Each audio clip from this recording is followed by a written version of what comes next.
بسم اللہ الرحمن الرحیم۔ السلام علیکم ناظرین، آج ہم آپ کو ایک ایسی عورت کا واقعہ سنانے والے ہیں جو کہ ایک خوفناک جانور بن گئی۔ آخر اس عورت نے ایسا کون سا گناہ کیا تھا جس کی اللہ پاک نے اس کو ایسی عبرتناک سزا دی؟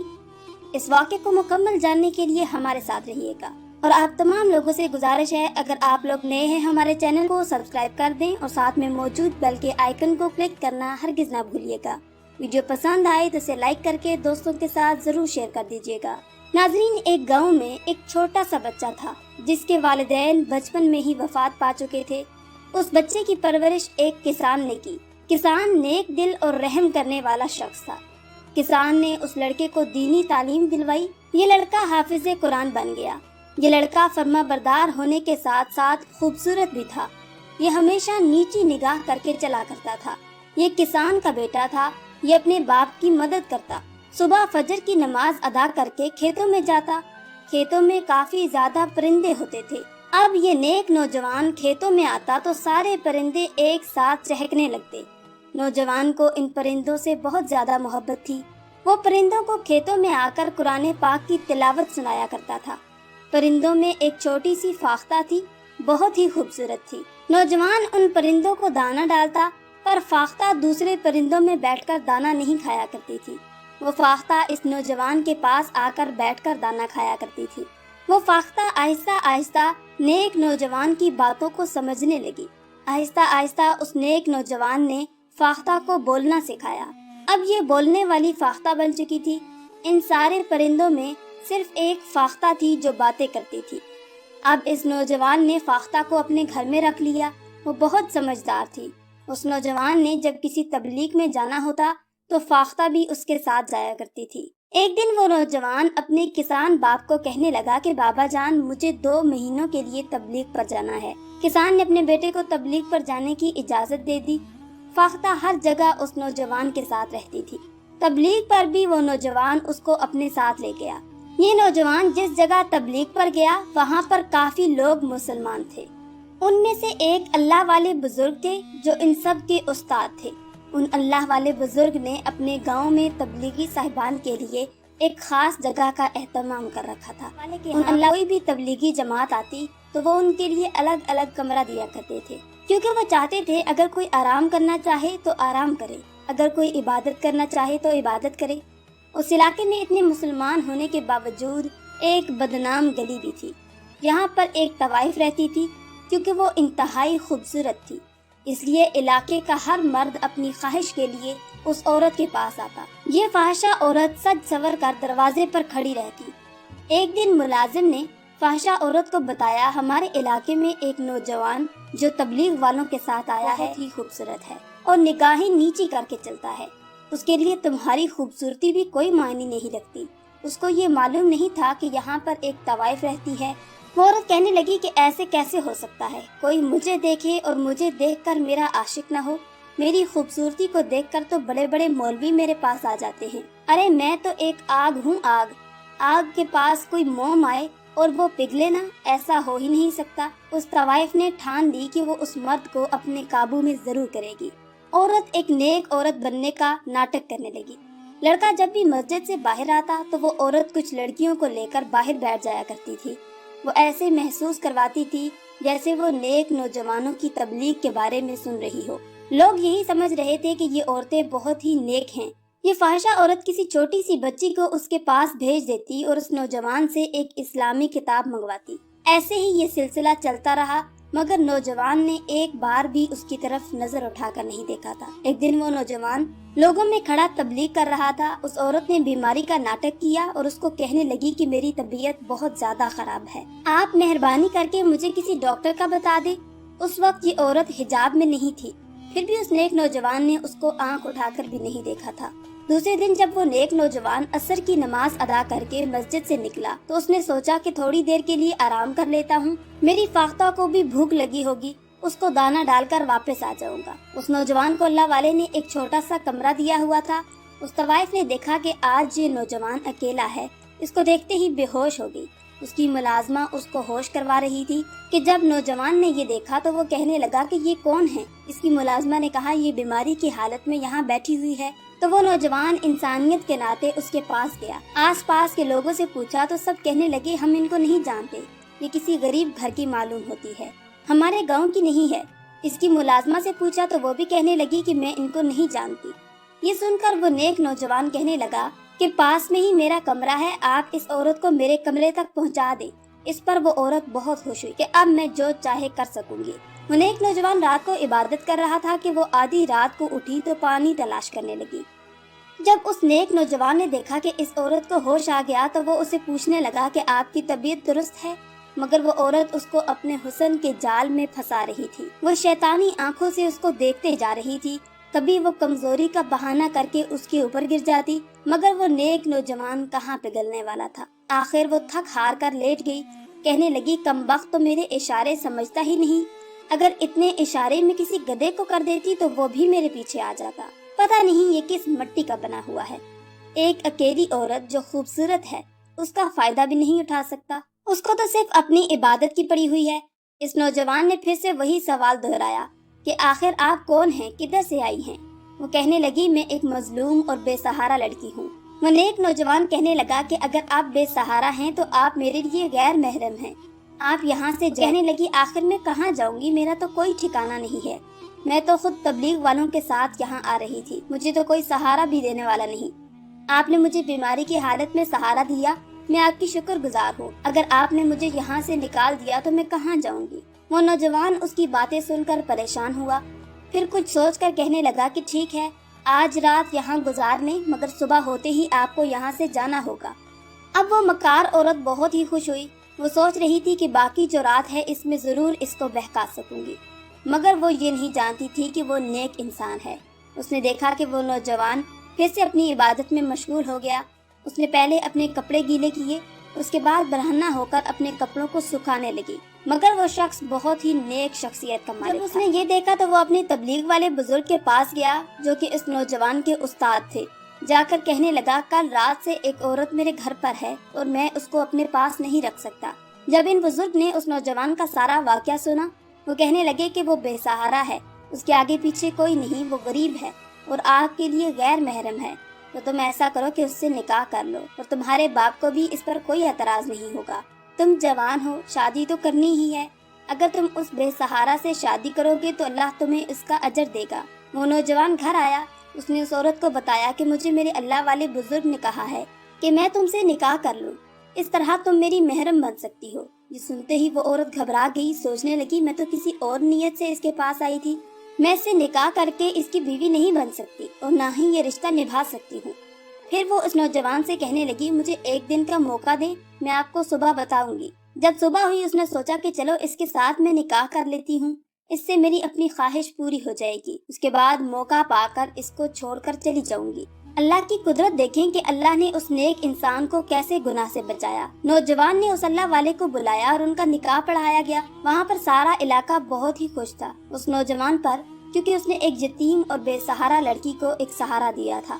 سب لوگ اس سے خوش تھے، اس نکاح پر فاختہ بھی بہت خوش تھی، اس نے بے سہارا یتیم لڑکی کو سہارا دے کر سب کو خوش کر دیا۔ یہ لڑکی ایک فاحشہ عورت تھی، اس علاقے کا کوئی ایسا مرد نہیں تھا جو اس کے پاس نہ آیا ہو۔ یہ فاحشہ عورت تو اپنی ضد پوری کرنے کے لیے اس آدمی کے ساتھ غلط کام کرنا چاہتی تھی، مگر اللہ کو یہ منظور نہیں تھا۔ اب وہ دونوں شرعی لحاظ پر میاں بیوی تھے۔ یہ عورت تو ایک رات میں کئی مردوں کے ساتھ سویا کرتی تھی، یہ ساری زندگی ایک مرد کے ساتھ گزارا نہیں کر سکتی تھی، اس لیے چند دن میں اس کا دل اپنے شوہر سے بھر گیا۔ اب وہ اس سے جان چھڑوانا چاہ رہی تھی۔ ایک فاحشہ عورت نیک عورت بننے کا ناٹک کر کے تھک چکی تھی۔ اس عورت نے اپنی ملازمہ کو بلایا اور کہا مجھے یہاں سے نکالنے کا کوئی طریقہ بتاؤ، میں تنگ آ چکی ہوں، اس گھر میں تو میرا دم گھٹتا ہے، مجھے اپنی وہی طوائف والی زندگی چاہیے، وہاں میرے پاس طرح طرح کے لوگ آتے تھے اور بہت سارا پیسہ دے کر جاتے تھے، اور یہاں پر اس منحوس مولوی کے پاس کچھ نہیں، اور یہ ٹھیک سے میری خواہش کو پورا بھی نہیں کرتا، ساری رات اپنی عبادت میں لگا رہتا ہے۔ اس کی ملازمہ کہنے لگی کہ آپ اب ایک عزت دار شخص کی بیوی ہے، آپ اپنے آپ کو خوش قسمت سمجھیں کہ آپ کو اتنا نیک اور خوبصورت شوہر ملا ہے۔ اس نوجوان کی بیوی ہونے کے ناطے آپ پردے میں ہیں، جس دن یہ پردہ اترا اس دن سارا علاقہ آپ کو جان جائے گا۔ ملازمہ وہاں سے چلی گئی۔ وہ مایوس ہو کر بیٹھ چکی تھی۔ اس کو خود ہی یہاں سے نکلنا تھا، مگر کیسے نکلنا تھا یہ وہ خود بھی نہیں جانتی تھی۔ پھر ایک دن سوچا کہ میرا شوہر تو ہر وقت گھر سے باہر رہتا ہے، سارا دن اور ساری رات تبلیغی جماعت کے ساتھ پھرتا ہے۔ اب اس فحشہ عورت نے اس اللہ والے نیک نوجوان کے گھر کو گندا کرنا شروع کر دیا، اس کے گھر کو طوائف کا گھر بنا دیا۔ اب وہ اس نیک نوجوان کے گھر میں کئی مردوں کو بلانے لگی، ان کے ساتھ زنا کرنے لگی۔ ایک رات وہ نیک نوجوان اپنی عبادت میں مصروف تھا، اس کی بیوی 2 مردوں کو لے کر دوسرے کمرے میں تھی۔ ساری رات فحشہ عورت ان کے ساتھ زنا کرتی رہی۔ فجر کی اذان ہوتے ہی وہ وہاں سے چلے گئے۔ جب اس نیک نوجوان نے اپنی بیوی کو دیکھا تو کہنے لگا، کیا تم آج سوئی نہیں؟ مجھے تمہارے کمرے سے آوازیں آ رہی تھی۔ وہ بڑبڑا کر میں تو ساری رات عبادت میں مصروف تھی۔ اس عورت نے ساری رات زنا میں گزارنے کے باوجود اتنا بڑا جھوٹ بولا۔ اب اس نے وہی ملازمہ اپنے پاس رکھ لی اور دن رات اس کے پاس کئی طرح کے مرد آنے لگے، مگر وہ پھر بھی اپنے شوہر کو اپنی زندگی سے نکالنا چاہتی تھی۔ وہ اپنی ملازمہ سے کہنے لگی کہ میں اپنے شوہر کو قتل کر دیتی ہوں، ویسے بھی یہ انجان علاقے میں آیا ہوا ہے، کسی کو کچھ معلوم نہیں ہوگا کہ میں نے اپنے شوہر کو کیسے قتل کیا۔ ایک دن اس فحشہ عورت نے ایک آدمی کو اپنے گھر بلایا جو کہ فحشہ عورت کے ساتھ زنا کر رہا تھا۔ وہ اس کے ساتھ تھی کہ ایک دم سے دروازہ کھلا تو سامنے نیک نوجوان کھڑا تھا۔ وہ اپنی بیوی کا یہ روپ دیکھ کر حیران رہ گیا۔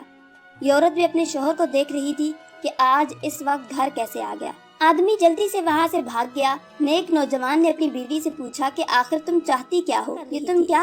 اس نے سب کچھ اپنے بارے میں اس کو بتا دیا۔ اب اس نوجوان سے طلاق کا مطالبہ کرنے لگی تھی۔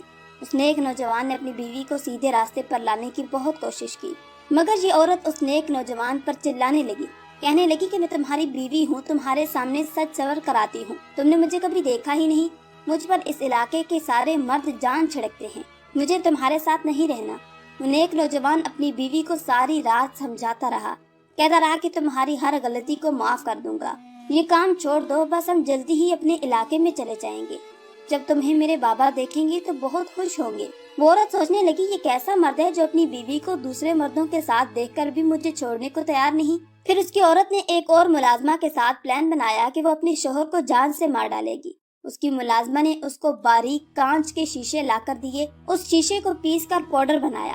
یہ سب کچھ وہ فاختہ دیکھ رہی تھی۔ پھر اس شیشے کے پاؤڈر کو سالن کے اندر مکس کر کے اپنے شوہر کو دیا۔ کھانے کو دیکھ کر فاختہ چلانے لگی اور بولنے لگی کہ یہ خراب ہے، یہ خراب ہے۔ وہ نیک نوجوان فاختہ کو ایسے بولتا دیکھ کر حیرت میں پڑ گیا۔ وہ سوچ میں پڑ گیا کہ آخر آج اس فاختہ کو کیا ہوا۔ اس نے اس کی باتوں پر غور نہ کیا۔ اس کے شوہر نے جیسے ہی رات کا کھانا کھایا اس کی انتڑیاں کٹنے لگی، وہ تڑپنے لگا، اس کے منہ سے خون نکلنے لگا۔ فاختہ اس کی یہ حالت دیکھ کر بولنے لگی خون نکل گیا۔ وہ بیچارہ تڑپتا ہوا اپنی بیوی کو بلانے لگا، مگر اس کی بیوی اپنے شوہر کے پاس نہ گئی۔ فاختہ چلاتی ہوئی اس کے پاس آئی اور دعائیں پڑھنے لگی۔ نوجوان تکلیف میں کلمہ شہادت کا ورد کرنے لگا، تڑپ کر اپنی بیوی کے سامنے مر گیا۔ فاختہ زور زور سے چیخ رہی تھی۔ اس نے فاختہ کو بھی پکڑ کر وہاں سے پھینک دیا۔ وہ اپنی ملازمہ کے ساتھ مل کر اس نوجوان کی لاش کو ٹھکانے لگانا چاہتی تھی۔ اس نے اپنی ملازمہ سے کافی زیادہ لکڑیاں منگوائیں، نیک نوجوان کی لاش کو لکڑیوں میں ڈالا، اس کو آگ لگائی، مگر اللہ کی قدرت دیکھیں کہ اس نیک مسلمان کو آگ نے چھوا بھی نہیں۔ یہ دیکھ کر وہ طوائف بہت زیادہ حیران ہوئی۔ پھر اس کی ملازمہ نے کہا کہ ہم اس کے ٹکڑے کر کے اس کو کہیں پھینک دیتے ہیں، کسی گندی نالی میں بہا دیتے ہیں۔ جب اس کے ٹکڑے کرنے لگے تو اس کے ٹکڑے بھی نہ ہوئے۔ شاید اللہ تعالیٰ کو یہ بھی منظور نہیں تھا کہ میرے نیک بندے کے ساتھ کچھ غلط ہو۔ آخر کار اس نے اپنی ملازمہ کے ساتھ مل کر ایک کمرے میں گڑھا کھودا، اس گڑھے میں اس کو دفن کر دیا اور اوپر سے زمین کو برابر کر دیا۔ پھر دوبارہ اپنی طوائفوں والی زندگی میں چلی گئی۔ صبح ہوئی تو تبلیغ والوں نے فجر کی نماز ادا کی۔ وہ اللہ والے بزرگ جو کہ اس نیک نوجوان کے استاد تھے، انہوں نے پوچھا کہ وہ نیک نوجوان آج نماز پڑھنے کیوں نہیں آیا؟ اس کی طبیعت تو ٹھیک ہے۔ وہ اللہ والے اپنے شاگردوں کو لے کر اس نوجوان کے گھر کی طرف گئے۔ دیکھا تو اس کے گھر میں تالا لگا ہوا تھا۔ کچھ شاگرد سوچنے لگے کہ شاید ان کی نئی شادی ہوئی ہے، اسی وجہ سے کہیں چلا گیا ہوگا، مگر وہ اللہ والے اپنے شاگرد سے اچھی طرح واقف تھے۔ چاہے کچھ بھی ہو وہ کبھی نماز نہیں چھوڑتا۔ ابھی اپنے علاقے میں واپس جانے کے لیے بھی 15 دن باقی تھے۔ وہ اکیلا نہیں جا سکتا تھا۔ وہ اللہ والے اس کو لے کر کافی زیادہ پریشان تھے۔ آخر یہ دونوں میاں بیوی ایک دم کہاں چلے گئے؟ وہ نیک نوجوان تو مجھے بتائے بغیر کبھی کوئی کام نہیں کرتا، اس نے تو نکاح بھی مجھ سے پوچھ کر کیا تھا۔ واپسی پر ان کو فاختہ نظر آئی جو کہ اللہ والے بزرگ کو دیکھ کر چلانے لگی۔ وہ بول رہی تھی، خون نکل گیا، خون نکل گیا۔ وہ سب اس فاختہ کی آواز کو سن کر حیران ہوئے اور بولے، یہ تو ہم انسانوں کی طرح باتیں کرتی ہے، آخر یہ کہنا کیا چاہتی ہے؟ وہ سب واپس چلے گئے۔ ظہر کی نماز کا وقت ہوا، وہ نوجوان پھر نماز پڑھنے نہ آیا۔ اسی طرح عشاء کی نماز تک وہ واپس نہ آیا۔ اللہ والے بزرگ اس فاختہ کے بارے میں سوچ رہے تھے، آخر وہ کیا کہہ رہی تھی، خون نکل گیا۔ اللہ والے بزرگ نے دیکھا کہ 4 دن ہونے کے باوجود وہ نوجوان واپس نہ آیا، تو دوبارہ ان کے دروازے پر گئے۔ پہلے دن باہر تالا لگا ہوا تھا، مگر آج دروازہ اندر سے بند تھا۔ وہی فاختہ اندر بیٹھی چلا رہی تھی، یہ خراب ہے، منہ سے خون نکل گیا۔ یہی 2 الفاظ بار بار دہرا رہی تھی۔ وہ اللہ والے بزرگ اس معاملے سے کافی پریشان ہوئے۔ پھر انہوں نے اس گاؤں کے لوگوں کو جمع کیا اور ان سے دروازہ کھلوایا۔ پورا گھر خالی تھا، ہر طرف خاموشی کا راز تھا۔ صرف ایک فاختہ چلائی جا رہی تھی۔ ایک کمرے میں بڑی سی چٹائی بچھی ہوئی تھی، اس کے علاوہ اور کچھ نہیں تھا۔ وہ اللہ والے بزرگ واپس گئے اور اپنے شاگردوں کے ساتھ اللہ کی عبادت کرنے لگے۔ ادھر وہ غریب کسان جو کہ اپنے بیٹے سے بہت زیادہ پیار کرتا تھا، اس نے بڑی ہی محبت سے اس کو پالا تھا۔ اس کے دل میں عجیب خیال آ رہے تھے۔ وہ سوچ رہا تھا کہ مجھے ایسا لگ رہا ہے کہ میرا بیٹا کسی مصیبت میں مبتلا ہے، وہ مجھے پکار رہا ہے۔ یہی سوچتے سوچتے اس کا باپ سو گیا، اس کی آنکھ لگ گئی۔ اس نے خواب میں دیکھا کہ اس کا بیٹا اس کے سامنے کھڑا ہے، اس کا جسم جگہ جگہ سے کٹ رہا ہے اور آنکھیں بند کیے آسمان کو دیکھ رہا ہے۔ صبح ہوئی تو اس کا باپ بہت ہی زیادہ پریشان تھا۔ وہ سارا دن پریشان رہا اور ادھر ادھر پھرتا رہا کہ اس کا بیٹا اس کو مدد کے لیے پکار رہا ہے اور رو رہا ہے۔ اس کا جسم پورا خون سے بھرا ہوا ہے۔ 3 دن سے مسلسل وہ یہی خواب دیکھ رہا تھا اور وہ جلدی سے اسی جگہ پہنچ گیا جس علاقے میں اس کا بیٹا تبلیغ کے لیے آیا تھا۔ وہ آتے ہی اللہ والے کے پاس آیا اور اس نے اپنا خواب اس کو بتایا۔ وہ بھی سن کر بہت زیادہ پریشان ہو گیا۔ وہ اللہ والے عبادت میں مزید اضافہ کر رہے تھے۔ وہ سمجھ نہیں پا رہے تھے کہ آخر یہ خواب اس کے باپ کو 3 دن کیوں آیا۔ اس نے کہا کہ مجھے لگتا ہے کوئی نہ کوئی گڑبڑ ضرور ہے۔ پھر اللہ والے بزرگ نے اس کے باپ کو کہا کہ تم فکر نہ کرو۔ وہ اللہ والے قرآنی وظیفہ شروع کرتے ہیں۔ جیسے جیسے وہ قرآن پڑھ رہے تھے، آنکھیں بند کیے ہوئے تھے، ان کو کچھ چیز نظر آ رہی تھی اور وہ اسی نوجوان کا کمرہ تھا جس کمرے میں وہ رہ رہا تھا۔ وہ جب بھی آنکھیں بند کرتے ان کو وہی کمرہ اور وہ چٹائی دکھائی دے رہی تھی۔ وہ بار بار اس کمرے کا سوچ رہے تھے کہ آخر مجھے وہ کمرہ بار بار کیوں دکھایا جا رہا ہے۔ اللہ والے بزرگ نے اپنے شاگردوں کو اور اس کے باپ کو ساتھ لیا اور اس کے گھر کی طرف چلے گئے۔ ان کے گھر کا دروازہ توڑا گیا۔ کمرے میں چٹائی یوں ہی بچھی ہوئی تھی۔ اس چٹائی کو اٹھایا اور اللہ والے نے شاگردوں کو کہا کہ یہاں سے زمین کھودو۔ جیسے ہی وہ زمین کھودی تو اس کے باپ کے اوپر تو جیسے کوئی پہاڑ ہی گر پڑا ہو۔ وہ تڑپ رہا تھا اور رونے لگا، کہہ رہا تھا کہ میرے بیٹے کا یہ کیا حال کر دیا۔ وہ تو سوچ بھی نہیں سکتے تھے کہ ان کے بیٹے کے ساتھ اس طرح ہوگا۔ اس کمرے میں اس کو دفن کیا گیا، وہ بھی بنا کفن کے۔ اس کی آنکھوں میں آنسو تھے۔ وہ نیک نوجوان تو قبر میں سویا ہوا تھا۔ اس کے منہ سے خون نکل رہا تھا مگر اس کا چہرہ نورانی تھا، اس کا چہرہ چمک رہا تھا۔ اس کے جسم پر سرخ رنگ کے دھبے تھے۔ وہ اللہ والے اس فاختہ کو دیکھنے لگے جن کو پہلے دن سے گواہی دے رہی تھی، مگر اس کی گواہی ان کو سمجھ نہیں آ رہی تھی۔ وہ اللہ والے چاروں طرف دیکھنے لگے اور اس کا باپ یوں ہی اپنے بیٹے کو دیکھ کر رو رہا تھا۔ اس نے سوچا کہ اگر یہ یہاں دفن ہے تو اس کی بیوی کہاں گئی؟ اللہ والے بزرگ نے اس کے باپ کو کہا، پہلے تو ہمیں اس کو دفن کرنا چاہیے۔ سب سے پہلے اس کو دفن کیا گیا، اس کی تدفین کی گئی، اس کا جنازہ پڑھایا گیا۔ اس کے پاس کے علاقے کے بہت زیادہ لوگ جمع تھے۔ جب انہوں نے اس نوجوان کو دفن کیا تو اللہ والے اس کے باپ کو لے کر دوبارہ اس گھر میں آئے۔ فاختہ ان دونوں کو دیکھ کر خاموش ہو گئی۔ وہ ایسے خاموش تھی جیسے یہ بولنا نہ چاہتی ہو۔ پھر اللہ کا کرشمہ ایسا ہوا کہ یہ فاختہ بالکل انسانوں کی طرح بولنے لگی۔ کہنے لگی کہ اے اللہ کے بزرگ، وہ عورت جو اس نیک نوجوان کی بیوی بنی تھی وہ ایک طوائف تھی۔ وہ ایسی تھی جو ہر روز کئی مردوں کے ساتھ زنا کرتی تھی۔ اس نیک نوجوان کو بھی زنا کی دعوت دی، مگر اس نیک نوجوان کو اللہ تعالیٰ نے اس گناہ میں مبتلا نہ کیا۔ وہ فحشہ عورت تو اللہ کی بھی گناہ گار ہے اور اس بندے کی بھی۔ اس نے ہر ایک کو دھوکہ دیا۔ اسی عورت نے اس نیک نوجوان کو تڑپا تڑپا کر مارا ہے۔ عورت نے اس نیک نوجوان کو کھانے میں شیشہ پیس کر دے دیا۔ اس کی انتڑیاں کٹ گئی تھی۔ وہ اس عورت کے سامنے تڑپ تڑپ کر مر گیا۔ فاختہ یہ بول کر خاموش ہو چکی تھی۔